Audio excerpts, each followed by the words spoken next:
Africa's wealth is not a gift to foreign hands. It belongs to our people, and I will not let a single gram leave without dignity and fairness. Ghana shocked the world when it suddenly earned over $3 billion in just 4 months without opening a single new gold mine. This surprised many people because Ghana has been mining gold for over 100 years, yet it never made this kind of money so quickly. So what changed? The change was not in the gold underground, it was in the system above ground. For many years, Ghana exported gold through foreign companies. Those companies collected the gold, processed it outside Ghana, and sold it at very high prices. Ghana only received a small share. Even worse, a lot of gold left the country without being properly recorded. This meant Ghana was losing money without even knowing it. But in early 2025, something new happened. Ghana introduced a new gold policy. Under this new rule, all gold exports must pass through the Ghana Gold Board, a government body that checks every transaction. Suddenly, gold that was previously lost or underreported started appearing in the books. More gold was counted, more gold was exported legally, and Ghana finally got the full value of its own resource. In just 1 month, Ghana exported 11 tons of gold worth $1.1 billion. From January to April, Ghana exported 30,000 plus kg of gold. This amount was double what the country exported 2 years earlier, during the same period. The boom was not created by discovering new gold. The boom happened because Ghana took control. This control stopped smuggling, reduced cheating, and forced foreign companies to follow Ghana's laws. The result? Ghana became richer, stronger, and more respected. It showed the world that Africa can win by protecting its own wealth. For decades, Ghana was one of Africa's biggest gold producers. But strangely, the country did not feel rich. The gold was leaving, but the money was not coming back. Why? Because Ghana did not have ownership over the gold it produced. Foreign companies controlled almost everything: mining, processing, pricing, and exporting. Imagine having a farm, but someone else decides what to plant, how much to sell the crops for, and how much money you get. That is how Ghana's mining system worked for years. But in 2025, Ghana changed the rules. The government decided that gold belongs to Ghana first, not to foreign corporations. This shift from foreign control to national control was the most important change. The government created the Ghana Gold Board, a powerful institution that acts like a gatekeeper. No gold can leave the country without the board checking, recording, and approving it. This immediately closed the door on illegal exports and smuggling networks. Companies that used to report low profits now had to show the truth. Companies that exported gold secretly now had to follow the rules. For the first time, Ghana could see exactly how much gold it was producing and how much money it should earn.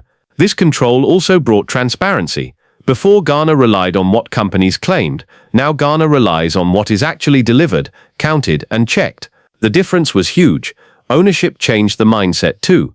Ghanaians began to feel that the gold under their soil truly belonged to them, not outsiders.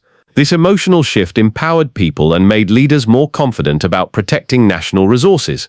In simple words, Ghana didn't get new gold. Ghana got control, and that control changed everything. One of the most surprising parts of Ghana's gold success story is where the idea came from. It didn't come from Europe, America, or the IMF. It didn't come from fancy economists or big think tanks. It came from Burkina Faso, a neighboring country led by a young military captain named Ibrahim Traore. Burkina Faso is not known as a rich country, but Traore did something bold. He looked at the gold leaving his country and said, "Enough." He cancelled bad contracts, banned raw gold exports, and built a national refinery. He declared that gold must benefit Burkinabe people first. Many people laughed at him at first, but in just 1 year, his policy worked. Burkina Faso's gold income grew, its reserves increased, and the country became less dependent on foreign aid. Ghana watched this carefully. Leaders in Ghana asked themselves, if Burkina Faso can do this with fewer resources, why can't we do even better? President John Mahama returned to power in 2025 with a new vision. Instead of copying Western economic models, he chose a practical African model, Traore's model. But he didn't copy it blindly. He adapted it for Ghana's larger economy, stronger institutions, and democratic system. Traore's success gave Ghana confidence. It showed that African countries can stand up to foreign pressure and win. This inspiration became one of the strongest forces behind Ghana's gold revolution. This was Africa learning from Africa, a moment of continental pride. Once Ghana decided to take control of its gold, the government introduced several strong rules that completely changed the system. The most powerful rule was the mandatory 20% gold handover. This means every mining company, local or foreign, must give 20% of all refined gold to the Ghana Gold Board before exporting anything. This rule ended cheating overnight. Why 20%? Because it gives the government a direct physical way to track gold. Raw gold can be mixed, hidden or smuggled, but refined gold bars have serial numbers. They cannot be faked or secretly moved. Another big rule was the ban on unapproved foreign traders. Earlier, traders from UAE, Switzerland and other countries used to buy gold cheaply from Ghana's small-scale miners. They underpaid, smuggled and avoided taxes. Ghana stopped this by allowing only registered government-approved companies to export gold. The government also forced multinational companies to follow stricter laws. They could no longer decide everything on their own.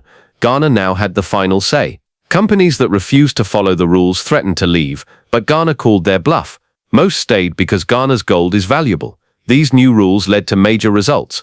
Gold exports increased. National gold reserves rose. The currency became more stable.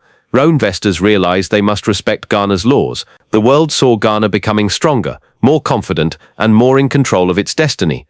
When Ghana introduced its new gold rules, something amazing happened inside the country's vaults. The amount of gold Ghana owned increased faster than anyone expected. In just 3 months, the national gold reserves jumped from less than 9 tons to over 30 tons. This was a huge moment for the country. For many years, Ghana depended heavily on foreign currencies like the US dollar to support its economy. This made the country weak, because the value of the dollar can change based on world politics, sanctions, or decisions made in faraway countries. But gold is different. Gold doesn't lose value easily. Gold cannot be controlled or punished by any foreign government. Gold is like a shield, strong, stable, and trustworthy. By collecting more gold, Ghana suddenly gained confidence and independence. The central bank no longer had to worry about running out of money. The government did not have to beg the IMF for loans. Even the Ghanaian currency, the Sasdai, became more stable because gold supported it from behind like a backbone. This increase in reserves also changed how other countries viewed Ghana. International lenders, investors, and powerful nations realized Ghana was no longer weak. When Ghana spoke, the world listened differently. With more gold, Ghana could negotiate trade deals on its own terms. It could say no to unfair agreements. It could protect itself during global crises. The reserve boom also inspired African nations. They saw that Ghana did not need new mines or more foreign companies. It simply needed control and smart policies. The message became very clear across Africa. If Ghana can build strong reserves through discipline, we can too. Ghana's gold reserves didn't just grow, they changed the country's identity, from vulnerable to powerful, from dependent to independent, from silent to confident. Ghana's new gold policies didn't just increase money, they increased power. And in today's world, economic power always leads to political power. Before these changes, Ghana was often forced to accept conditions from lenders, investors, and international institutions. When a country depends on others for money, it cannot say no. But with more gold reserves and stronger control over exports, Ghana no longer needed to bow to anyone. One of the biggest changes was Ghana's ability to control its own currency. In the past, the Ghanaian cedi weakened whenever the dollar strengthened. This affected fuel prices, food prices, and the cost of imports. But now, with gold reserves rising, Ghana could stabilize its currency more confidently. Gold acted like a safety net, catching the economy when global markets became unstable. Ghana also began exploring new ways of doing business. Instead of using dollars for every transaction, Ghana started looking at barter deals. For example, sending gold to Asian or Middle Eastern countries in exchange for machinery, technology, or infrastructure. These deals help Ghana avoid the dollar trap and keep more value inside the continent. Political power also increased. When a country has resources and control, other nations must treat it with respect. Investors who once dictated terms now had to negotiate. Foreign companies that previously took profits without accountability had to follow Ghana's rules or leave. Even within Africa, Ghana gained more influence. Countries like Mali, Nigeria and Tanzania looked to Ghana as a guide. Ghana became a leader in resource nationalism, a strong voice saying Africa must benefit from African wealth. This shift was not loud, it was quiet but powerful, a new kind of strength, a new kind of Ghana. When Ghana's gold policy started showing results, something interesting began happening across the African continent. Other nations started paying very close attention. Ghana's success became like a spark, lighting up ideas across different governments. They realized something very simple but very powerful. If Ghana can do it, we can too. Many African countries have huge natural resources, gold, oil, copper, lithium, diamonds, but most of the money goes to foreign companies, not the local people.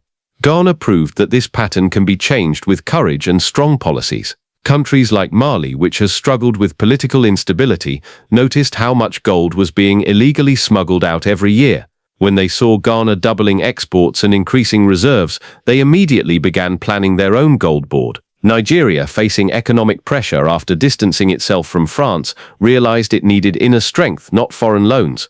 Ghana's model showed them how self-reliance could work. Tanzania, after years of fighting mining companies, returned to the idea of strengthening local ownership rules. Ghana's success gave them renewed confidence. Even Zimbabwe, long criticized for corruption and economic failures, publicly praised Ghana's gold strategy. A top advisor called it a modern African answer to colonial economics. Ghana's success wasn't just an economic story, it was psychological. It changed the mindset of African leaders. It showed that you don't need expensive consultants from Europe or America. You don't need the IMF to tell you how to run your mining sector. You just need courage, unity, and control. The old phrase used to be, Africa has resources but no power. But Ghana flipped it. Africa gains power by controlling its resources. The domino effect had begun. Ghana's gold revolution didn't just change policies, it changed thinking. For decades, African countries followed foreign economic models. They were told to privatize, liberalize, and trust foreign investors. But these models often led to poverty, debt, and dependency. Ghana showed a new path, a simple but powerful ideology. Wealth is already under our feet. We must control it. This new African ideology is based on ownership, value, and confidence. It says Africa should stop exporting raw resources cheaply and start refining, processing, and trading them at full value. This is the opposite of the old colonial model. In the old model, Rwanda exports raw gold. Foreign countries refine it. Foreign companies sell it. Rwanda gets very little. In the new model, Ghana showed Rwanda controls the gold. Rwanda processes the gold. Rwanda sells the gold at real prices. This ideology is not extreme. It is not anti-foreign. It is simply fair. It also encourages cooperation within Africa. Instead of competing or depending on the West, African countries can share refining technology, trade with each other, and build strong regional industries. The most important part of this new ideology is psychological. Young Africans now see minerals not as something foreign companies take, but as something their own nations can build wealth from.